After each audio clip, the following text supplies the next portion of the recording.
कलवारी पे देखो कैसा ये नजारा, परमेश्वर का बेटा लटका बेसहारा।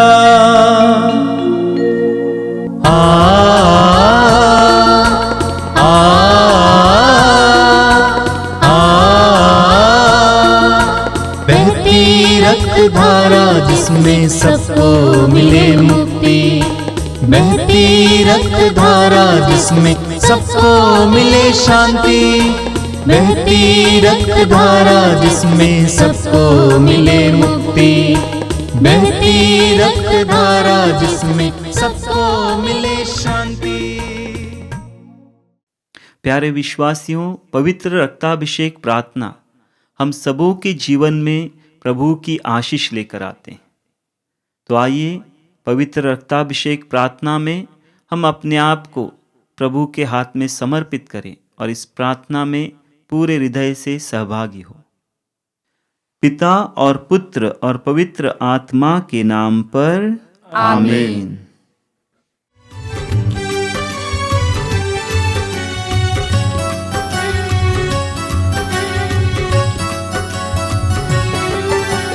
यीशु के बदन से बहे जो लहू की धारा, उसमें धुले हमारे पापों के दाग सारे। यीशु के बदन से बहे जो लहू की धारा, उसमें धुले हमारे पापों के दाग सारे। रख ले उसी में आशा, त्यज दे सभी निराशा, यीशु ने हमारे जीवन पार लगाए।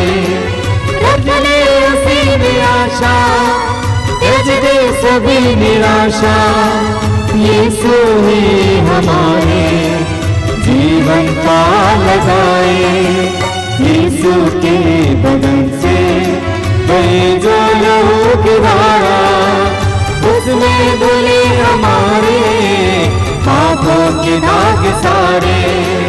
यीशु के बदन से बहे जो लहू की धारा, उसमें धुले हमारे पापों के दाग सारे।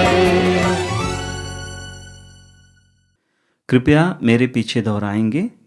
हे प्रेमी पिता, हे प्रेमी पिता, हम तुझे धन्यवाद देते हैं, हम तुझे धन्यवाद देते हैं कि तूने हमसे इतना प्यार किया, इतना प्यार किया कि हमारे लिए अपने इकलौते पुत्र को ही अर्पित किया, जिससे जो उसमें विश्वास करे उसका सर्वनाश न हो, बल्कि अनंत जीवन प्राप्त करे। हे संसार के मुक्तिदाता यीशु, हम तेरे बलिदान के लिए तुझे धन्यवाद देते हैं। तूने कहा यह प्याला मेरे रक्त का नूतन विधान है, यह तुम्हारे लिए बहाया जा रहा है। हम अंगीकार करते हैं कि हमारा उद्धार तेरे मूल्यवान रक्त की कीमत पर हुआ है। हम पर दया कर और हमें हर बंधन से मुक्त कर। हे निर्दोष मेमने हम पर दया कर, हमारे पाप मिटाने के लिए क्रूस पर रक्त बहाने वाले, हे निर्दोष मेमने हम पर दया कर। हमारे पापों का प्रायश्चित करने क्रूस पर रक्त बहाने वाले, हे निर्दोष मेमने हम पर दया कर। हमारे शाप मिटाने के लिए क्रूस पर रक्त बहाने वाले, हे निर्दोष मेमने हम पर दया कर। हमारे पापों का कलंक मिटाने क्रूस पर रक्त बहाने वाले, हे निर्दोष मेमने हम पर दया कर। हमारे पापों की कीमत चुकाने क्रूस पर रक्त बहाने वाले, हे निर्दोष मेमने हम पर दया कर। शैतान का कार्य हर कार्य नष्ट करने क्रूस पर रक्त बहाने वाले, हे निर्दोष मेमने हम पर दया कर। हमें भरपूर जीवन देने क्रूस पर रक्त बहाने वाले, हे निर्दोष मेमने हम पर दया कर। हमारे घायल दिलों को चंगा करने क्रूस पर रक्त बहाने वाले, हे निर्दोष मेमने हम पर दया कर। रोगों से हमें चंगा करने क्रूस पर रक्त बहाने वाले, हे निर्दोष मेमने हम पर दया कर। हमें पिता से मेल कराने क्रूस पर रक्त बहाने वाले, हे निर्दोष मेमने हम पर दया कर। हमें एक दूसरे से मेल कराने क्रूस पर रक्त बहाने वाले, हे निर्दोष मेमने हम पर दया कर। हमें प्रेम की शिक्षा देने क्रूस पर रक्त बहाने वाले, हे निर्दोष मेमने हम पर दया कर। हमारे लिए स्वर्ग का द्वार खोलने क्रूस पर रक्त बहाने वाले, हे निर्दोष मेमने हम पर दया कर। हमारे बंधनों को तोड़ने के लिए क्रूस पर रक्त बहाने वाले, हे निर्दोष मेमने हम पर दया कर। हमारे आंसुओं को पोंछने के लिए क्रूस पर रक्त बहाने वाले, हे निर्दोष मेमने हम पर दया कर। हमें धर्मी बनाने के लिए क्रूस पर रक्त बहाने वाले, हे निर्दोष मेमने हम पर दया कर। हमें पवित्र करने के लिए क्रूस पर रक्त बहाने वाले, हे निर्दोष मेमने हम पर दया कर। हमें सशक्त करने के लिए क्रूस पर रक्त बहाने वाले, हे निर्दोष मेमने हम पर दया कर। हमें स्वतंत्र करने के लिए क्रूस पर रक्त बहाने वाले, हे निर्दोष मेमने हम पर दया कर। हे ईश्वर के मेमने जो संसार के पाप हर लेता है, प्रभु हमें क्षमा कर। हे ईश्वर के मेमने जो संसार के पाप हर लेता है, प्रभु हमारी सुन। हे ईश्वर के मेमने जो संसार के पाप हर लेता है, प्रभु हम पर दया कर। हम प्रार्थना करें। हे ईश्वर, तूने चाहा कि यीशु अपना रक्त बहाकर हमारे पापों का प्रायश्चित करे और हम विश्वास द्वारा उसका फल प्राप्त करें। हम तुझसे प्रार्थना करते हैं कि उनके पवित्र रक्त की योग्यता से इस संसार पर दया कर और हमें हर बंधन से छुड़ा दे। हम यह प्रार्थना करते हैं उन्हीं प्रभु क्रिस्त के द्वारा, आमीन। आइए प्रभु यीशु ने सिखाए उसी उत्तम प्रार्थना को दोहराते हुए ईश्वर को पिता कहकर पुकारे। हे हमारे पिता जो स्वर्ग में है, तेरा नाम पवित्र माना जावे, तेरा राज्य आवे, तेरी इच्छा जैसे स्वर्ग में है वैसे इस पृथ्वी पर भी पूरी हो। हमारा प्रतिदिन का आहार आज हमें दे और हमारे अपराध हमें क्षमा कर, जैसे कि हम भी अपने अपराधियों को क्षमा करते हैं, और हमें परीक्षा में न डाल परंतु बुराई से बचा। आमीन।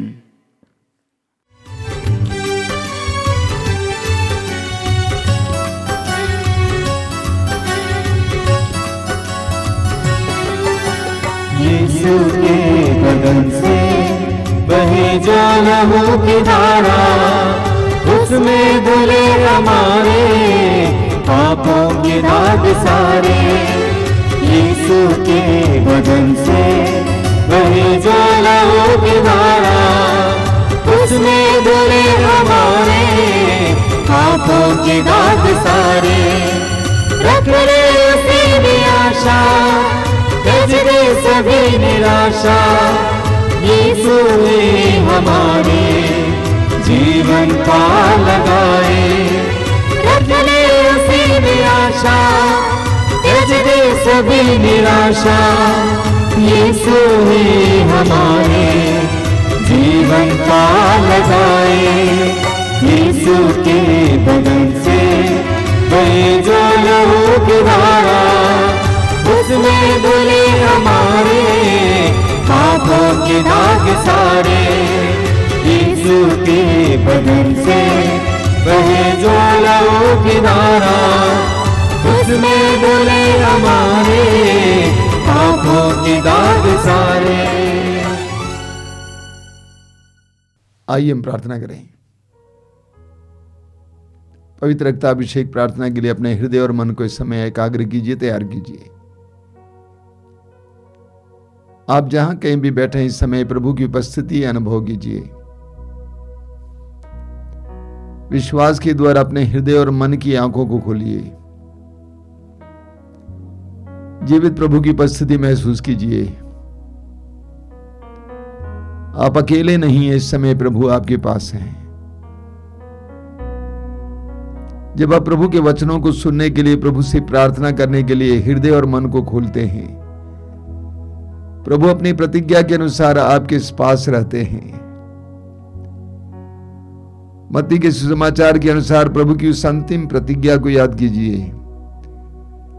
याद रखो, संसार के अंत तक मैं सदा तुम्हारे साथ हूं। The Lord is with us। प्रभु हमारे साथ हैं। हम प्रभु की उपस्थिति में आए। अपनी आंतरिक आंखों को खोलें, विश्वास को दृढ़ बनाएं, भरोसे को दृढ़ बनाएं। प्रार्थना की गहराई में उतरेंगे। प्रभु हमें ईश्वरीय प्रेम से भरना चाहते हैं, अपने अनंत प्रेम से भरना चाहते हैं। प्रभु हमें शारीरिक, मानसिक और आत्मिक चंगाई देना चाहते हैं। हम उस चंगाई को ग्रहण करने के लिए अपने आप को तैयार करें। अपने हृदय के द्वार को खोलिए। प्रभु से कहिए कि प्रभु आइए, मेरे जीवन में आइए, मेरे परिवार के जीवन में आइए, मेरी परिस्थितियों में आइए। यीशु आइए।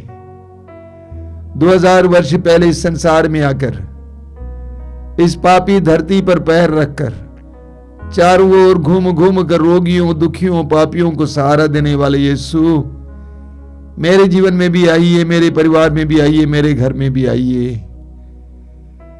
मुझे तेरी जरूरत है यीशु, मुझे तेरी जरूरत है। तूने कहा निरोगियों को नहीं, रोगियों को वैद्य की जरूरत होती है। तू वैद्यों का वैद्य है, डॉक्टरों का डॉक्टर है। यीशु मुझे चाहिए, मेरे परिवार को तेरी जरूरत है। आइए, प्रभु का स्वागत कीजिए। मेरे भाई और मेरी बहन, प्रभु आपको प्यार करते हैं। प्रभु से जुड़िए, प्रभु की इस वाणी को सुनिए। मैं दाखलता हूं, तुम डालिया हूं। जो मुझ में रहता है और मैं जिसमें रहता हूं, वही बहुत फलता है। यीशु के साथ जुड़ जाइए और यीशु के द्वारा बहुत फल उत्पन्न कीजिए। यीशु ईश्वर का बेटा है, ईश्वर का पुत्र है।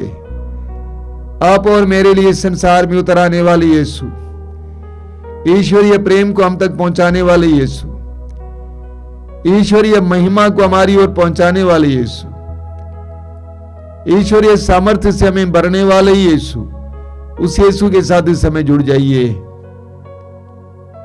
पवित्र आत्मा से प्रार्थना कीजिए कि पवित्र आत्मा तेरे पवित्र वचनों को सुनने के लिए मुझे कृपा दीजिए। पवित्र वचनों के अंदर जो छिपे हुए मर्म है उसको समझने के लिए कृपा दीजिए। पवित्र वचन का पालन करने के लिए कृपा दीजिए। प्रार्थना कीजिए, प्रार्थना कीजिए।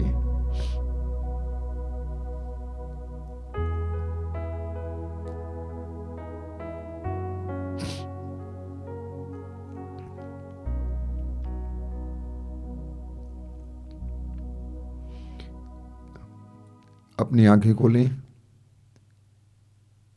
मेरे प्रिय भाई और बहनों, पवित्र रक्ताभिषेक प्रार्थना में फिर एक बार मैं आपका स्वागत करता हूं। ये आपके लिए और आपके परिवार के लिए अनुग्रह और आशीष का समय बने, ये मेरी प्रार्थना है। इन दिनों कई लोग आश्रम आते हैं बताने के लिए कि प्रभु ने उनके जीवन में क्या क्या काम किया है। इन ऑनलाइन कार्यक्रमों के जरिए उनके जीवन में प्रभु ने कितनी आशीषें बरसाई हैं। प्रभु को धन्यवाद देता हूं और आपको भी बधाई देता हूं कि आप इस कार्यक्रम के जरिए प्रभु के साथ जुड़े हुए हैं। मेरे प्रिय भाई और बहनों, कुछ वर्ष पहले की बात है, एक बहन मेरे पास आई थी, अविश्वासी है, पहली बार आई थी,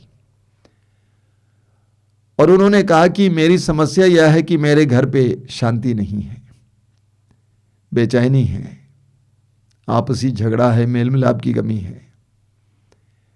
मैंने उससे पूछा कि बहन आप क्या करती हैं? उसने कहा कि मेरे पति और जेठ मिलकर एक अस्पताल चलाते हैं और मैं भी सेवा देती हूं। मैंने तुरंत उससे पूछा कि आपके अस्पताल में गर्भपात कराते हैं, अबॉर्शन होता है? उसने कहा कि स्वामी जी उसी से तो ज्यादा फायदा होता है। मैंने कहा जब तक अबॉर्शन आपके अस्पताल में चलता रहेगा तब तक आपके घर पे अशांति बनी रहेगी। कई परिवारों में अशांति का मुख्य कारण है अबोध शिशुओं की हत्या, गर्भपात, अबॉर्शन। उस बहन ने, हालांकि वो पहली बार आई थी, इस बात को हृदय से ग्रहण किया और धीरे धीरे इन सारी बातों से दूर होने लगी। आज उस बहन के पति ने एक नया अस्पताल खोला है और उस बहन ने कहा कि हमारे अस्पताल में गर्भपात नहीं किया जाता है, अबॉर्शन नहीं होता है। हमने हाल में क्रिसमस मनाया। क्रिसमस से जुड़ी हुई कई परंपराएं हैं, कई घटनाएं हैं। मत्ती के सुसमाचार के अध्याय 2 में हम पढ़ते हैं, जब प्रभु यीशु का जन्म हुआ को आकाश में एक अनोखा तारा दिखाई दिया और पूर्व देशों से 3 ज्योतिषी उस तारे का अनुगमन करते हुए यरूशलेम पहुंच गए। वहां पर राजा हेरोद के दरबार में पहुंच गए और पूछा कि वो राजा कहां जन्मा है जिसके बारे में हमें उस तारे के द्वारा इशारा मिला है। राजा घबरा गया। राजा ने उन ज्योतिषियों को बेतलहम भेजा क्योंकि उनको बताया गया कि बेतलहम में मसीहा को जन्म लेना है। राजा ने उनसे यह भी कहा कि आप लोग आराधना करें और आकर मुझे बताएं, मैं भी जाकर आराधना करूं। इस बीच ज्योतिषियों को स्वर्गदूत ने कहा कि आप जिस मार्ग से आए उस मार्ग से वापस न लौटें, दूसरे मार्ग से लौटें।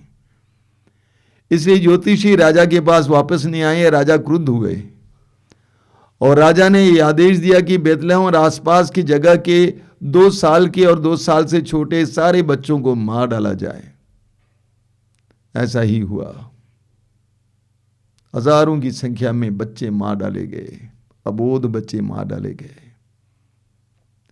मेरे प्रिय भाई और बहनों, आज इस संसार में करोड़ों की संख्या में अबोध बच्चे माताओं के गर्भ में ही मार डाले जाते हैं। करोड़ों बच्चे माताओं के गर्भ में ही मार डाले जाते हैं, गर्भस्थ शिशु मार डाले जाते हैं। एक बार मैंने अखबार में एक खबर पढ़ा और मैं हैरान हो गया। शायद ताइवान में, कई वर्ष पहले की बात है, ताइवान में होटलों में सबसे महंगा पकवान था भ्रूण, मनुष्य का भ्रूण, यानी गर्भस्थ शिशु। तस्वीर भी दी गई थी कि जिस तरह लोग मुर्गी खाते हैं उसी तरह मनुष्य के उस बच्चे को लोग खा रहे थे। मनुष्य कहां से कहां गिर गया है, पाप बोध खो दिया है। मनुष्य ने पाप बोध खो दिया है। आज अपने अपराध को छिपाने के लिए गर्भस्थ शिशुओं को मार डाला जाता है। जब पता लग जाता है कि गर्भ में बच्ची है तो उसको मार डाला जाता है। लोग अंधविश्वास में पड़कर जब पता चलता है कि उसके गर्भ में जो बच्चा है वो अपशकुन है, उसको मार डाला जाता है। जब लोगों को पता चलता है कि गर्भ में जो बच्चा है वो अपंग है तो उसको मार डाला जाता है। बड़ी अजीब बात है कि कई ऐसे लोग जो विश्वासी हैं, जिन्होंने डॉक्टर की सलाह को नहीं माना, उस बच्चे को गर्भ का प्रसव होने दिया, बच्चे को धरती पर जन्म लेने दिया, वो बच्चे सही सलामत जन्म लिए। कई लोग अपने सुख को न कम होने देने के लिए बच्चों को मार डालते हैं। एक और बच्चा आएगा तो हमारा सुख छीना जाएगा, इसीलिए मार डालते हैं। जनसंख्या कम करने के लिए मार डालते हैं, बच्चा ज्यादा ना हो इसीलिए मार डालते हैं। गर्भस्थ शिशु को मार डालना, अबॉर्शन करना, गर्भपात करना सरासर अपराध है। प्रभु ईश्वर ने 10 नियम दिया। 10 नियमों में 5वां नियम है मनुष्य की हत्या नहीं करना। मनुष्य की हत्या नहीं करना ये ईश्वर के 10 नियमों में एक नियम है। उत्पत्ति ग्रंथ की अध्याय 9 वाक्य 6 में लिखा हुआ है, जो मनुष्य का रक्त बहाता है उसका रक्त भी मनुष्य द्वारा बहाया जाएगा। जो मनुष्य का रक्त बहाता है उसका रक्त भी मनुष्य द्वारा बहाया जाएगा, क्योंकि ईश्वर ने मनुष्य को अपना प्रतिरूप बनाया है। जब किसी मनुष्य की हत्या होती है तो वहां ईश्वर के प्रतिरूप की ही हत्या होती है। और विशेष करके सोचिए, जो शिशु माताओं के गर्भ में है वे निहत्थे हैं, अपने को बचाने के लिए कुछ नहीं कर सकते हैं। आप देखिएगा, एक छोटी सी चींटी को भी आप मारने का प्रयास करेंगे तो चींटी बचने के लिए प्रयास करती है। आत्मरक्षा के लिए मनुष्य क्या क्या नहीं करता है, लेकिन वो गर्भ में पड़ा बच्चा अपनी मां के गर्भ में भी असुरक्षा महसूस करता है। वो गर्भ में दौड़ने लगता है उस यंत्र से बचने के लिए जो उसको मार डालने के लिए आ गया हुआ है। कहा गया है कि बहुत सारे डॉक्टर्स और नर्सेस जो गर्भपात में मदद करते थे, जब उन्होंने गर्भपात की प्रक्रिया की फिल्म देखी कि किस तरह वो गर्भ में पड़ा बच्चा उस यंत्र से भागने का प्रयास करता है, तो उन्होंने इस काम को छोड़ दिया। गर्भपात करना सरासर अपराध है, चाहे सरकार माने या ना माने, सरासर अपराध है। हमें निर्गमन ग्रंथ के अध्याय 1 वाक्य 22 और 23 में इस प्रकार पढ़ने को मिलता है। वहां लिखा हुआ है, यदि लोग आपस में लड़ें और किसी गर्भवती स्त्री को इतनी चोट लग जाए कि गर्भपात हो जाए और शिशु को कोई हानि ना हो, तो उतना जुर्माना दिया जाए जितना उस स्त्री के पति निर्धारित करे, और न्यायाधीशों के निर्णयानुसार उतना देना जो होगा। अगला वचन, यदि कोई अन्य क्षति हो तो प्राण के बदले प्राण का दंड दिया जाए। यानी कोई गर्भवती नारी लड़ाई में आ जाए, उसको चोट लग जाए, गर्भपात हो जाए, बच्चा सही सलामत निकले तो कोई बात नहीं, हल्का जुर्माना। अगर उसका प्राण लिया जाए तो प्राण के बदले प्राण। इसके द्वारा प्रभु ये बताना चाहते हैं कि गर्भपात करना कितना बड़ा अपराध है। पूरी बाइबल में हम पढ़ते हैं कि ईश्वर जीवन दान के पक्ष में है। God is pro life. ईश्वर जीवन दान के पक्ष में है। मसीहा के बारे में इस्यास नबी अध्याय 42 वाक्य 3 में लिखा हुआ है, वह कुचले हुए सरकंडे को नहीं तोड़ेगा, वह कुचले हुए सरकंडे को नहीं तोड़ेगा और धुआंती बत्ती को नहीं बुझाएगा। मसीहा के बारे में बताया गया है कि वह कुचले हुए सरकंडे को जो पड़ा हुआ है उसको भी नहीं तोड़ेगा, उसको भी जीवित रखने का प्रयास करेगा। धुआंती हुई बत्ती को नहीं बुझाएगा बल्कि उसमें जीवन लाने का प्रयास करेगा। यूहन्ना के सुसमाचार के अध्याय 8 को लीजिए। प्रभु यीशु के सामने एक नारी लाई जाती है जिसके बारे में वहां पे लिखा हुआ वो व्यभिचार में पकड़ी हुई थी। वो व्यभिचार में पकड़ी हुई थी और मूसा के नियम के अनुसार उस पे ऊपर पथराव होना था और मार डालना था। लेकिन हम जानते हैं प्रभु यीशु ने उस नारी को, व्यभिचार में पकड़ी गई नारी को मौत के मुंह से बचा लिया, छुड़ा लिया। ईश्वर जीवन दान के पक्ष में है, जीवन लेने के पक्ष में नहीं है। इस्यास नबी अध्याय 49 वाक्य 15 में हम बार बार पढ़ते हैं, क्या एक स्त्री अपने दूध मुँह बच्चे को बुला सकती है? क्या वो अपने गोद के पुत्र पर तरस नहीं खाएगी? यदि वो अपने बच्चे को बुला भी दे तो प्रभु कहते हैं मैं तुम्हें नहीं बुला सकता। प्रभु हमें नहीं बुलाएंगे, प्रभु हमें बचाएंगे, वो बचाना चाहते हैं। यिर्मयाह नबी के ग्रंथ की अध्याय 1 वाक्य 5 में प्रभु कहते हैं, तुम्हारी माता के गर्भ में तुम्हें रचने से पहले ही मैंने तुमको जान लिया। एक बहुत गहरी बात है। प्रभु कहते हैं कि तुम्हारी माता के गर्भ में तुम्हें रचने से पहले ही, यानी तुम्हारे मां के गर्भ में तुम्हारे आने से पहले ही मैंने तुम्हें जान लिया। और बच्चे के उसके मां के गर्भ में आने से पहले ही प्रभु के हृदय में उसके बारे में धारणा आई। प्रभु ने उसको जान लिया, प्रभु ने उसको जानबूझकर उस गर्भ में आने दिया। अभी कुछ दिन पहले एक परिवार आया हुआ था, 16-17 साल का एक लड़का बोल रहा था कि मेरे पापा ने मुझसे कहा एक बार शराबी अवस्था में कि मैंने तुम्हें नहीं चाहा कभी, मैंने तुम्हें नहीं चाहा कभी, यानी तुम अनजाने में जन्म लिए हो। लेकिन प्रभु कहते हैं तुम्हारी माता के गर्भ में आने से पहले मैंने तुम्हें जान लिया। एक एक शिशु को प्रभु ने जान लिया। यिर्मयाह अध्याय 29 वाक्य 11 में प्रभु कहते हैं, तुम्हारे लिए निर्धारित योजनाएं मैं जानता हूं, तुम्हारे लिए निर्धारित योजनाएं मैं जानता हूं, तुम्हारे हित की योजनाएं अहित की नहीं, तुम्हारे लिए आशामय भविष्य की योजनाएं। प्रभु ईश्वर के मन में हर एक मनुष्य के लिए एक योजना है।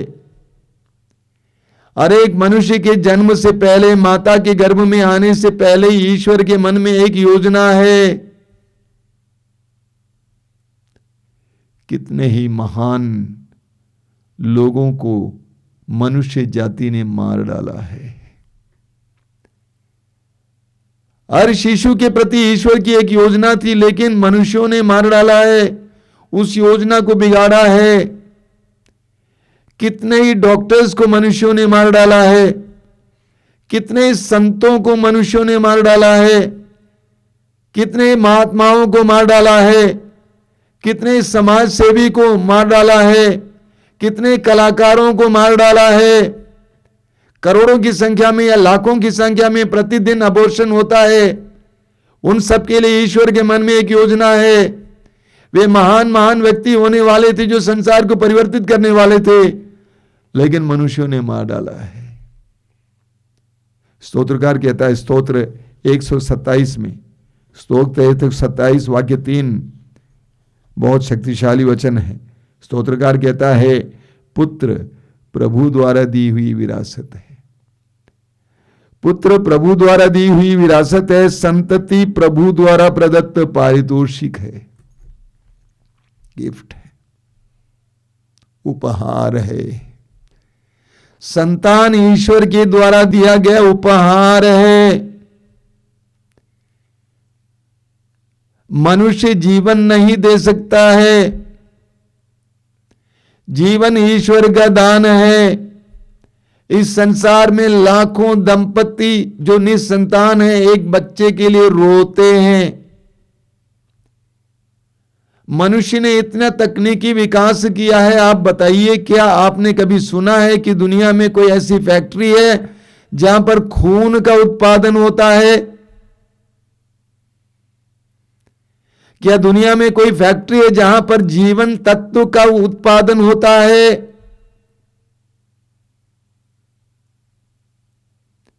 जीवन ईश्वर का वरदान है, कोई और नहीं दे सकता है।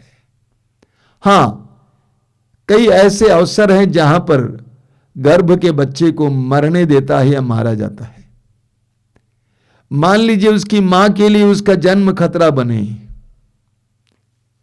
यानी उसको जन्म देते हुए मां मर जाएगी, ऐसा पक्का विश्वास है, पक्की धारणा है डॉक्टर को, तो उस बच्चे को मारने के लिए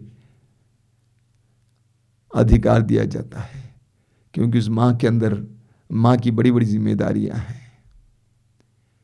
वरना गर्भस्थ शिशु को मारना अपराध है, पाप है। आज हमें प्रार्थना करने की आवश्यकता है।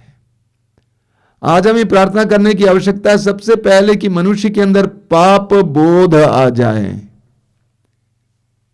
यानी पाप का ज्ञान मिले।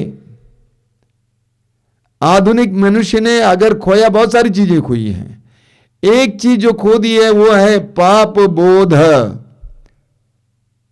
पाप के बारे में ज्ञान कुछ भी किया जा सकता है, स्वार्थ की पूर्ति के लिए कुछ भी किया जा सकता है, कत्ल भी हो सकता है, कुछ भी हो सकता है।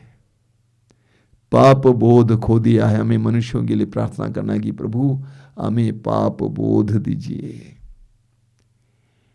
दूसरा हमें प्रार्थना करना है कि सरकारों के लिए, कि सरकार इस सच्चाई को ग्रहण करें कि जीवन दान ईश्वर का वरदान है, जीवन लेने का अधिकार हमें नहीं है, इसलिए अबॉर्शन, गर्भपात करना अपराध है, दंडनीय अपराध है, ये कहें।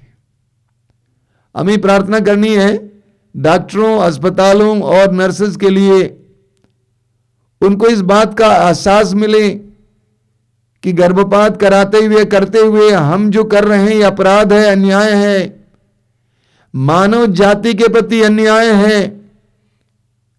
गर्भपात के द्वारा, ईश्वर के द्वारा दिए जाने वाले बड़े बड़े उपहारों को हम बर्बाद कर रहे हैं, ऐसा एक एहसास उनको मिले। हमें आज प्रार्थना करनी है अनाथ बच्चों के लिए, जो प्रसव के बाद यहां वहां फेंके जाते हैं, अनाथालयों में पल रहे हैं, सड़कों पे पल रहे हैं, कि प्रभु ने अपने प्रेम से बरते। समाज उनके प्रति अपनी जिम्मेदारी को पहचाने और उनके प्रति अच्छा व्यवहार रखें, उनको प्यार दें, उनको संभालें, उनको आगे बढ़ाने के लिए मदद करें। आइए हम प्रार्थना करें। प्रभु यीशु, धन्यवाद देते हैं आज के सुंदर दिन के लिए, इन पवित्र क्षणों के लिए धन्यवाद देते हैं यीशु। प्रभु तूने कहा मैं इसलिए आया हूं कि उन्हें जीवन मिले, बल्कि परिपूर्ण जीवन मिले। तूने हमें जीवन देने के लिए क्रूस पर अपने आप को अर्पित किया। तू कभी किसी का विनाश नहीं चाहता है, तूने स्वयं कहा है। तू चाहता है कि सबका जीवन भरपूर हो। तूने कहा मैं इसलिए आया हूं कि उन्हें जीवन मिले, बल्कि परिपूर्ण जीवन मिले। परिपूर्ण जीवन देने के लिए संसार में आए यीशु, हम प्रार्थना करते हैं इस समय संसार भर के सभी मनुष्यों के लिए प्रार्थना करते हैं कि हमारे अंदर इस बात का एहसास हो कि गर्भपात के द्वारा गर्भस्थ शिशुओं को मार डालते हुए हम अपराध कर रहे हैं, ईश्वर की योजना में दखल कर रहे हैं, ईश्वर की योजना को बिगाड़ रहे हैं। लैंगिकता के बारे में हमें सच्चा ज्ञान दीजिए, जिम्मेदारी दीजिए, ईमानदारी दीजिए। प्रभु यीशु, समय संसार भर के सभी लोगों के लिए प्रार्थना करता हूं, हमारे अंतःकरण को जगाइए, हमारे अंतःकरण को जगाइए, हमें पाप बोध दीजिए। धन्यवाद यीशु, धन्यवाद यीशु, धन्यवाद यीशु।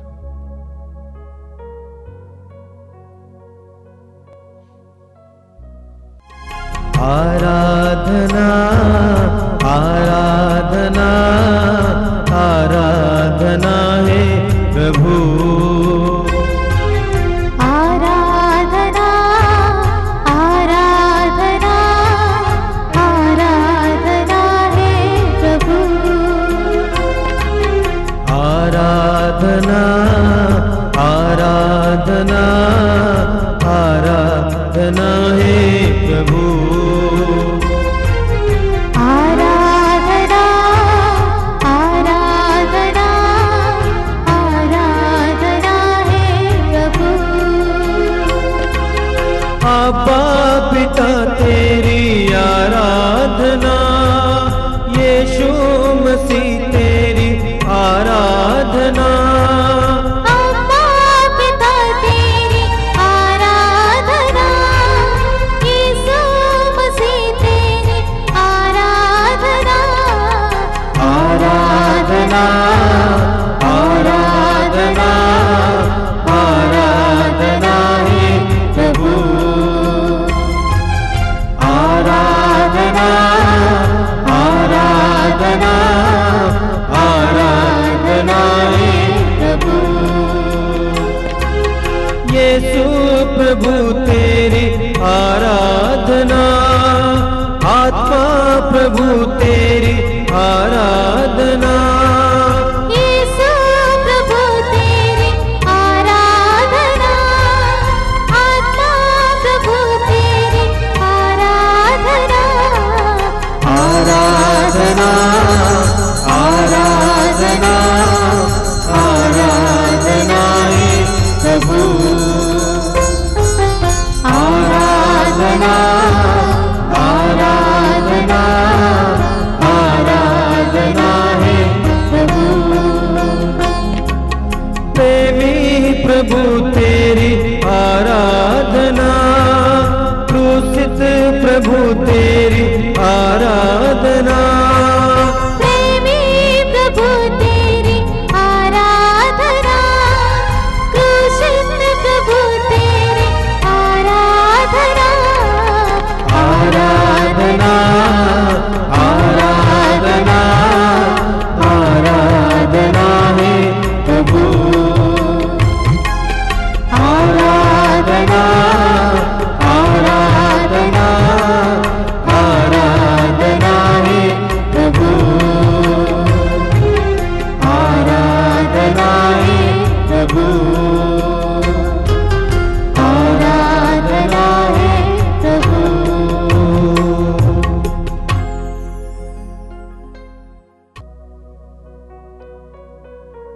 प्रभु के सानिध्य को महसूस कीजिए। प्रभु की उपस्थिति में आइए। अपने सारे कामकाज को छोड़कर इस समय प्रभु की आराधना में कुछ समय बिताइए। आराधना में शक्ति है, आराधना में आजादी है, स्वतंत्रता है। जब हम प्रभु की आराधना करने लगते हैं, हमारे अंदर प्रभु के कार्य शुरू हो जाते हैं। आइए हम सभी स्वर्गदूतों और संतों के साथ प्रभु की आराधना करें। संसार भर के सभी विश्वासियों के साथ हम प्रभु की आराधना करें। इस समय इस ऑनलाइन कार्यक्रम के साथ जुड़े हुए एक एक भाई बहन के साथ हम प्रभु की आराधना करें। प्रभु हमें प्यार करते हैं। प्रभु चाहते हैं कि हमारे जीवन में प्रभु की आशीष आ जाए। प्रकाशना ग्रंथ अध्याय 3 उसके वाक्य 20 में प्रभु कहते हैं, मैं द्वार पर खड़ा होकर खटखटा रहा हूं, यदि कोई मेरी वाणी सुनकर मेरे लिए द्वार खोल देगा, मैं आकर उसके साथ भोजन करूंगा और वह मेरे साथ। प्रभु चाहते हैं कि हम उनके साथ भोजन करें। प्रभु चाहते हैं कि हम उनके वैभव में सहभागी बने। प्रभु चाहते हैं कि हम अपनी दुर्बलता के बावजूद उनकी उस महान महिमा में सहभागी बने। अपने हृदय और मन को एकाग्र कीजिए, अपनी आंखें बंद कीजिए, प्रभु की आराधना में समय बिताइए। प्रभु यीशु ने कहा कि आत्मा और सच्चाई से उसके आराधकों को आराधना करनी चाहिए। हम आत्मा और सच्चाई से प्रभु की आराधना करें, गहराई से प्रभु की आराधना करें, हृदय की गहराई से प्रभु की आराधना करें। जब आपके हृदय की गहराई से प्रार्थनाएं निकलती हैं, वे प्रार्थनाएं मेघों को चीर कर प्रभु के सिंहासन तक पहुंच जाती हैं। आइए हम प्रार्थना में लीन हो जाएं, इस आराधना में लीन हो जाएं। प्रभु आपके करीब हैं, प्रभु आपको प्रेम करते हैं, प्रभु अपने प्रेम से आपको भर रहे हैं। प्रभु अपने पवित्र रक्त की शक्ति और सामर्थ्य से आपको इस समय भर रहे हैं। इस समय आप प्रभु को अपनी नंगी आंखों से नहीं देख पाते हैं, लेकिन अपने विश्वास की आंखों के जरिए प्रभु को देखिए। वो आपको प्यार करते हैं, आपके पास है।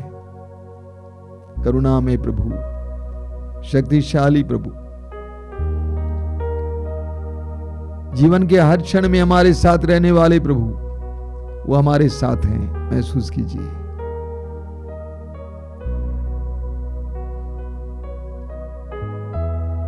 अपने हृदय की सारी पीड़ाओं को प्रभु के सामने रखिए। इस समय सारी दुर्बलताओं को प्रभु के सामने रखिए। आपके परिवार की समस्याओं को प्रभु के सामने रखिए, पीड़ाओं को प्रभु के सामने रखिए।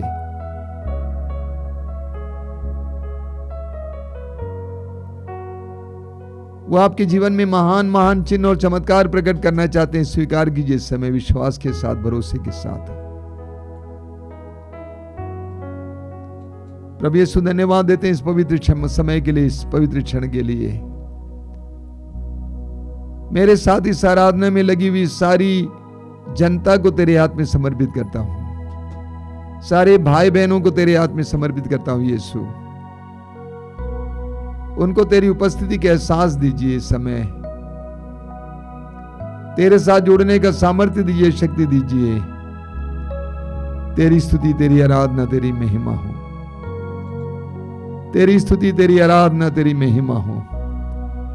तेरी स्तुति, तेरी आराधना, तेरी महिमा हो। बोलिए hallelujah, hallelujah, hallelujah, hallelujah, hallelujah, hallelujah, hallelujah, hallelujah. हे प्रेमी यीशु, हे प्रेमी यीशु, करुणामय प्रभु, करुणामय प्रभु, मैं तेरी आराधना करता हूँ, मैं तेरी आराधना करता मैं हूँ, तेरी आराधना करता हूँ, मैं तेरी आराधना करता हूँ। सभी स्वर्गदूतों और संतों के साथ, सभी स्वर्गदूतों और संतों के साथ मैं तेरी आराधना करता हूँ। मैं तेरी आराधना करता मेरी हूँ। दुर्बलताओं के साथ, मेरी दुर्बलताओं के साथ मैं तेरी आराधना करता हूँ। मैं तेरी आराधना करता मेरे हूँ। परिवार के साथ, मेरे परिवार के साथ, सारी समस्याओं के साथ, सारी समस्याओं के साथ, सारे थकान के साथ, सारे थकान के साथ, सारे बोझ के साथ, सारे बोझ के साथ मैं तेरी आराधना करता हूँ। मैं तेरी आराधना करता हूँ। Hallelujah, hallelujah, hallelujah, hallelujah, hallelujah, hallelujah, hallelujah. Hallelujah. तू महान है, तू महान है, तू सर्वशक्तिमान है, तू सर्वशक्तिमान है। मेरे जीवन के प्रारंभ से ही मेरे जीवन के प्रारंभ से तू ही मुझे जानता है। तू मुझे जानता है। माता के गर्भ में, माता के गर्भ में रचने से पहले ही रचने के पहले ही तूने मुझे जाना है। तूने मुझे जाना है। तूने मेरे शरीर की, तूने मेरे शरीर की सृष्टि की, सृष्टि की। तूने माता के गर्भ में तूने माता के गर्भ में मुझे गढ़ा।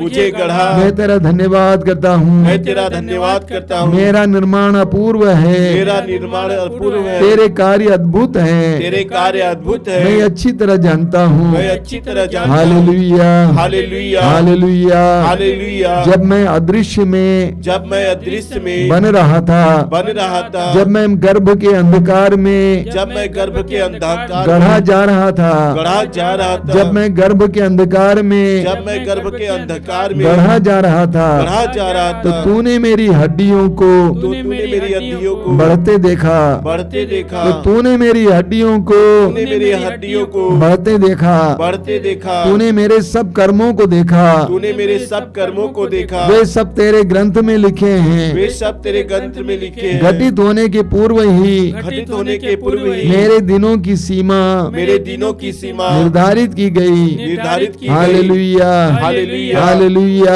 Hallelujah, hallelujah, hallelujah. हे मेरे निर्माता, हे मेरे निर्माता, हे मेरे बनाने वाले, हे मेरे बनाने वाले, मैं तेरी आराधना करता हूँ। मैं तेरी आराधना करता हूँ। मेरे लिए योजना रखने वाले, मेरे लिए योजना रखने वाले, मैं तेरी आराधना करता हूँ। मैं तेरी आराधना मुझे करता हूँ। संभालने वाले, मुझे संभालने वाले, मैं तेरी आराधना करता हूँ। मैं तेरी आराधना मेरे करता हूँ। जीवन को बढ़ाने वाले, मेरे जीवन को बढ़ाने मैं वाले, तेरी आराधना करता हूँ। मैं तेरी आराधना करता हूँ। Hallelujah, hallelujah, hallelujah, hallelujah, hallelujah, hallelujah, hallelujah, hallelujah, hallelujah, hallelujah, hallelujah. धन्यवाद, धन्यवाद, धन्यवाद, धन्यवाद, धन्यवाद, धन्यवाद, धन्यवाद, धन्यवाद, धन्यवाद।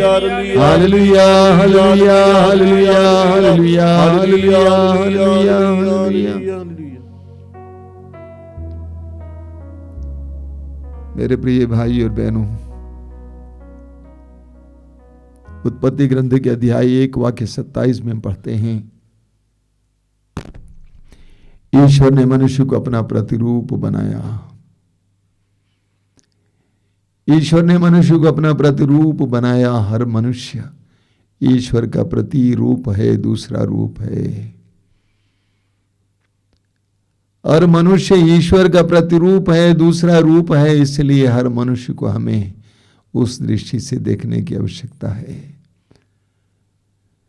मनुष्य को एक दूसरी पहचान दी गई है। वह न केवल मनुष्य बल्कि एक दूसरा रूप है ईश्वर का। कितना बड़ा ज्ञान है। जब हम किसी मनुष्य को दुख देते हैं, हम ईश्वर के उस प्रतिरूप को ही दुख देते हैं। हम ईश्वर के उस प्रतिरूप को ही दुख देते हैं। हमें जीवन को बढ़ावा देना है, जीवन को बढ़ावा देना है। प्रकाशना ग्रंथ के अध्याय 1 में प्रभु कहते हैं, डरो मत, आदि और अंत मैं हूं, जीवन का स्रोत मैं हूं। प्रभु यीशु कहते हैं, जीवन का स्रोत मैं हूं। हर जीवन ईश्वर से आता है, यीशु से आता है, जीवन का स्रोत। इसलिए हर जीवन, हर व्यक्ति का जीवन, हर मनुष्य का जीवन हमारे लिए आदर और सम्मान का पात्र है। प्रभु को धन्यवाद देंगे इसके लिए। पवित्र वचनों के द्वारा प्रभु ने हमें यह शिक्षा दी है कि हर जीवन ईश्वर की ओर से आता है। जीवन का स्रोत ईश्वर है, हम जीवन नहीं ले सकते। आज हम विशेष रूप से प्रार्थना करेंगे संसार भर के सभी लोगों के लिए कि सभी लोगों के मन और हृदय में यह धारणा आ जाए कि जीवन का स्रोत प्रभु है। विशेष करके उन लोगों के मन में यह धारणा आ जाए जो गर्भपात करते कराते हैं कि जीवन का स्रोत ईश्वर है, ईश्वर ही जीवन ले सकता है, हम नहीं ले सकते। हम प्रार्थना करेंगे कि इस समय जितने भी बहनें गर्भपात करने को सोच रखी हैं वे अपने मन को बदलें। जितने भी दंपति गर्भपात करने को सोच रहे हैं वे लोग अपने मन को बदलें। कौन जाने उस बच्चे के द्वारा कौन इस संसार में आने वाला है। हो सकता है कोई धर्मात्मा हो, महात्मा हो, कोई संत हो, कोई बहुत बड़े वैज्ञानिक हो, हम नहीं जानते।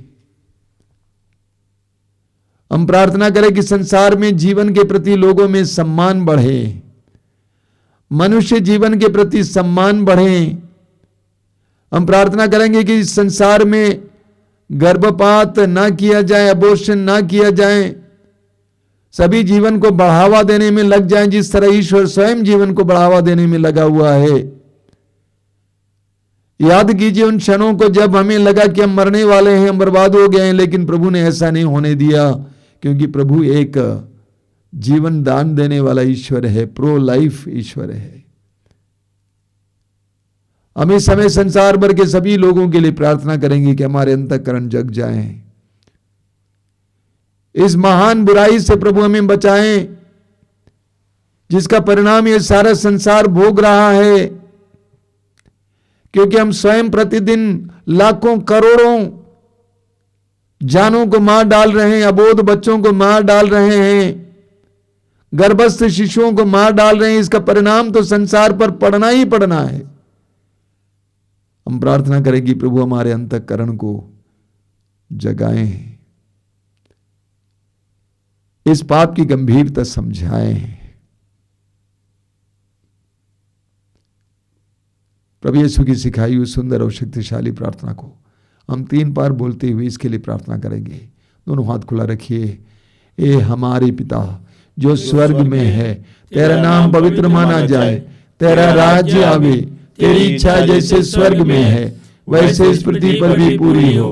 हमारा प्रतिदिन का आहार आज हमें दे, और हमारे अपराध हमें क्षमा कर जैसे हम भी अपने अपराधियों को क्षमा करते हैं, और हमें परीक्षा में न डाल परंतु बुराई से बचा। आमीन। हे हमारे पिता जो स्वर्ग में है, तेरा नाम पवित्र माना जाए, तेरा राज्य आवे, तेरी इच्छा जैसे स्वर्ग में है वैसे इस पृथ्वी पर भी पूरी हो। हमारा प्रतिदिन का आहार आज हमें दे, और हमारे अपराध हमें क्षमा कर जैसे हम भी अपने अपराधियों को क्षमा करते हैं, और हमें परीक्षा में न डाल परंतु बुराई से बचा। आमीन। हे हमारे पिता जो स्वर्ग में है, तेरा नाम पवित्र माना जाए, तेरा राज्य आवे, तेरी इच्छा जैसे स्वर्ग में है वैसे इस पृथ्वी पर भी पूरी हो। हमारा प्रतिदिन का आहार आज हमें दे, और हमारे अपराध हमें क्षमा कर जैसे हम भी अपने अपराधियों को क्षमा करते हैं, और हमें परीक्षा में न डाल परंतु बुराई से बचा। इस उद्देश्य से, इस मतलब से हम इस समय पवित्र रक्ताभिषेक की प्रार्थना को गाएंगे। हम एक साथ गाएंगे, मेरे पीछे दोहराते जाएंगे। अभिषेक दीजिए, अभिषेक दीजिए, पावन लहू का अभिषेक दीजिए। हम अपने हृदय में इस मतलब को बनाए रखेंगे कि संसार भर में सभी लोगों को प्रभु शुद्ध और पवित्र करें, हमारे अंतःकरण को पवित्र करें।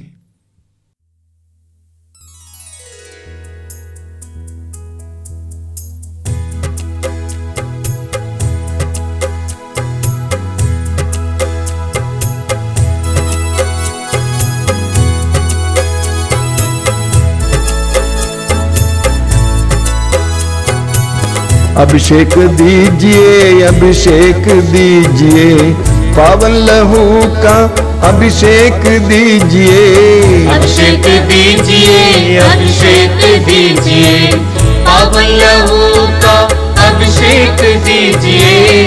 अभिषेक दीजिए, अभिषेक दीजिए, पावन लहू का अभिषेक दीजिए।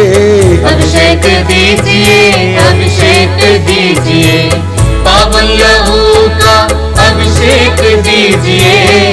पाप अधर्म से भारी है धरती, पाप मिटाने अभिषेक दीजिए। अभिषेक दीजिए, अभिषेक दीजिए, पावन लहू का अभिषेक दीजिए। युद्ध और विनाश का अंधेरा है छाया, शांति दिलाने अभिषेक दीजिए। अभिषेक दीजिए, अभिषेक दीजिए, पावन लहू का अभिषेक दीजिए। जकड़ा है मानव पापों के जाल में, बंधन तोड़ने अभिषेक दीजिए। अभिषेक दीजिए, अभिषेक दीजिए, पावन लहू का अभिषेक दीजिए। अश्लीलता का बादल घनेरा पवित्र करने अभिषेक दीजिए। अभिषेक दीजिए, अभिषेक दीजिए, पावन लहू का अभिषेक दीजिए। पाप मिटाने शाप मिटाने पावन लहू का अभिषेक दीजिए। अभिषेक दीजिए, अभिषेक दीजिए, पावन लहू का अभिषेक दीजिए।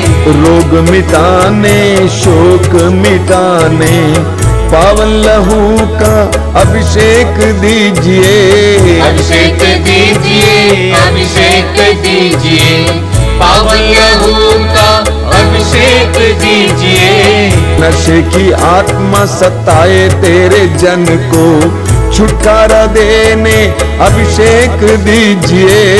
अभिषेक दीजिए, अभिषेक दीजिए, पावन लहू का अभिषेक दीजिए। पावन लहू से धरती को धोने अभिषेक दीजिए, अभिषेक दीजिए।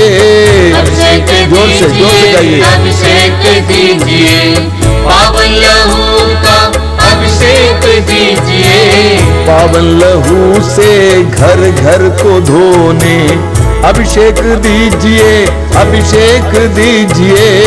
अभिषेक दीजिए, अभिषेक दीजिए, पावन लहू का अभिषेक दीजिए। पावन लहू से घर घर को धोने अभिषेक दीजिए, अभिषेक दीजिए। अभिषेक दीजिए, अभिषेक दीजिए, पावन लहू का अभिषेक दीजिए। पावन लहू से हर दिल को धोने अभिषेक दीजिए, अभिषेक दीजिए। अभिषेक दीजिए, अभिषेक दीजिए, पावन लहू का अभिषेक दीजिए।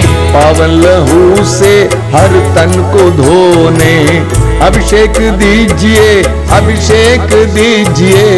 अभिषेक दीजिए, अभिषेक दीजिए, पावन लहू का अभिषेक दीजिए। अभिषेक दीजिए, अभिषेक दीजिए, पावन लहू से अभिषेक दीजिए। अभिषेक दीजिए, अभिषेक दीजिए, पावन लहू का अभिषेक दीजिए। अभिषेक दीजिए, अभिषेक दीजिए, पावन लहू का अभिषेक दीजिए, अभिषेक दीजिए, अभिषेक दीजिए, बार बार पावन लहू बार बार अभिषेक दीजिए, एक साथ गाते जाएंगे। अभिषेक दीजिए, अभिषेक दीजिए, पावन लहू का अभिषेक दीजिए, अभिषेक दीजिए, अभिषेक दीजिए, पावन लहू का अभिषेक दीजिए, अभिषेक दीजिए, अभिषेक दीजिए, पावन लहू का अभिषेक दीजिए, अभिषेक दीजिए, अभिषेक दीजिए, पावन लहू का अभिषेक दीजिए, अभिषेक दीजिए, अभिषेक दीजिए, पावन लहू का अभिषेक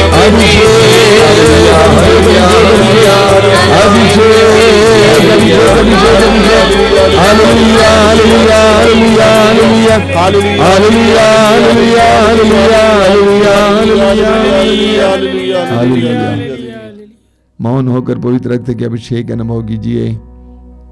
प्रभु यीशु आपको इस समय शुद्ध और पवित्र कर रहे हैं।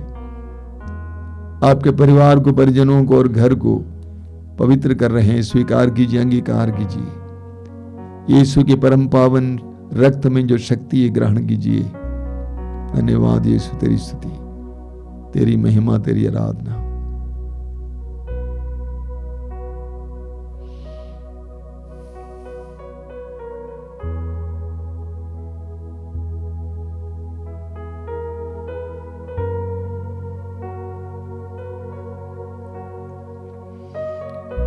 हमारे बीच में जो रोगी हैं, इस समय अपने रोगों को प्रभु के हाथ में समर्पित कीजिए। इन पवित्र क्षणों में प्रभु यीशु अपने पवित्र रक्त की योग्यता और शक्ति के द्वारा आपको चंगाई दे रहे हैं।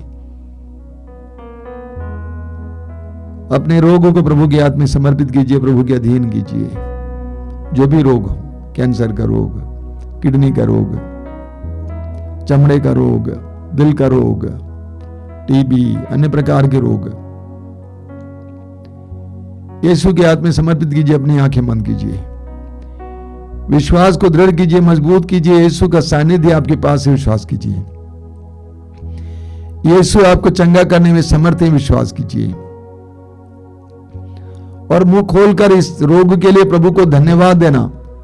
इस रोग के द्वारा प्रभु आपके जीवन में प्रवेश कर रहे हैं, कार्य कर रहे हैं।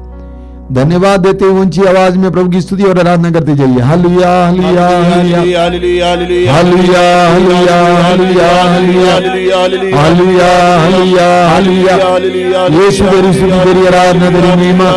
यीशु तेरी स्तुति, तेरी आराधना, तेरी महिमा। यीशु के परम पावन नाम पर, यीशु के परम पावन नाम पर पवित्र रक्त की योग्यता और शक्ति के द्वारा हर प्रकार के रोग से इस प्रार्थना में भाग लेने वाले भाई बहनों को चंगाई मिले, आजादी मिले। यीशु के नाम पर, यीशु के परम पवित्र रक्त की शक्ति और सामर्थ्य के द्वारा चंगाई मिले, चंगाई मिले, चंगाई मिले, चंगाई मिले। चंगाई, चंगाई, चंगाई, चंगाई, चंगाई, चंगाई, चंगाई, चंगाई, चंगाई, चंगाई, चंगाई, चंगाई, चंगाई, चंगाई।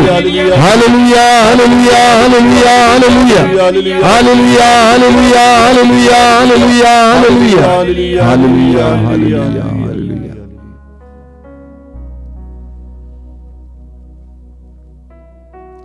आइए हम प्रभु के पवित्र देह का आशीर्वाद ग्रहण करेंगे बड़ी भक्ति के साथ।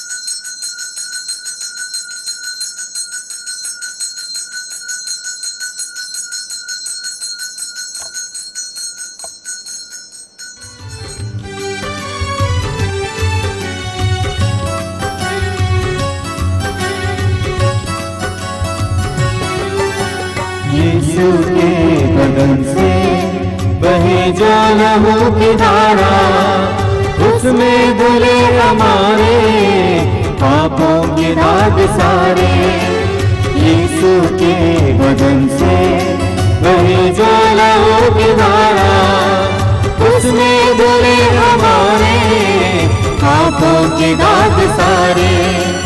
रख ले उसी में आशा, त्यज दे सभी निराशा, यीशु ने हमारे जीवन पार लगाए। रख ले उसी में आशा, त्यज दे सभी निराशा, यीशु ने हमारे जीवन पार लगाए। यीशु के बदन से वही जो लहू की धारा, उसमें धुले हमारे पापों के दाग सारे। यीशु के बदन से वही जो लहू की धारा, उसमें धुले हमारे